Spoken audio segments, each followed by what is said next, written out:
Hello friends, welcome to Jasnith channel. So இன்றைக்கி சமூக வலைத்தளங்களில் ரொம்ப வைரலாக ஓடிக்கிட்டு இருக்க ஒரு முக்கியமான விஷயத்தை பற்றி தாங்க நம்ம பார்க்க போகிறோம். நடிகர் சத்யராஜ் அவருடைய மகளும் ஒரு சமூக ஆர்வலருமான திவ்யா சத்யராஜ் சமீபத்தில் ஒரு மேடையில் ரொம்ப கடுமையாக சில கருத்துக்களை பதிவு செஞ்சுருக்காங்க. சிஎம்மை பார்த்து அவங்க எழுப்பின கேள்விகள் அங்கே இருக்கிற அரசியல் சூழலை சூடாக்கியிருக்குன்னே சொல்லலாம். ஏன் இவ்வளவு கோபமாக பேசினாங்க, அதில் இருக்கிற அந்த முக்கியமான பிரச்சனை என்ன, வாங்க விரிவாக போய் பார்க்கலாம்.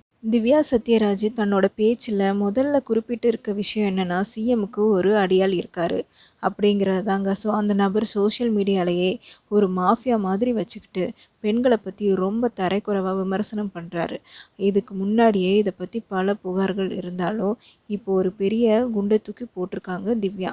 ஸோ சினிமாவில் வாய்ப்பு தரதா சொல்லி பல ஏழை பெண்களை அந்த நபர் ஏமாற்றி அவங்க வாழ்க்கையை சீரழிச்சிருக்காரு அப்படின்னு சொல்கிறாங்க. ஸோ ரொம்ப ஆதாரத்தோடு அந்த நபர் மேலே குற்றம் சாட்டியிருக்காங்க.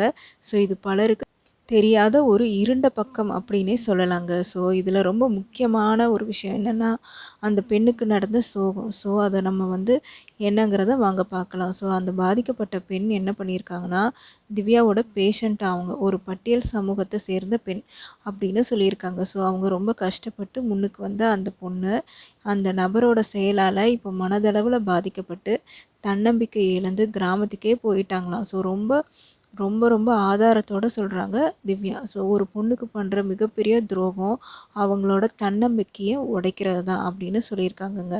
ஸோ அந்த பொண்ணுக்கு மட்டும் இல்லை, சோஷியல் மீடியாவில் பாதிக்கப்படுற எல்லா பொண்ணுங்களுக்குமே நீதி வேணும், ரொம்ப அழுத்தமாக அவங்க கோரிக்கையும் வச்சுருக்காங்க.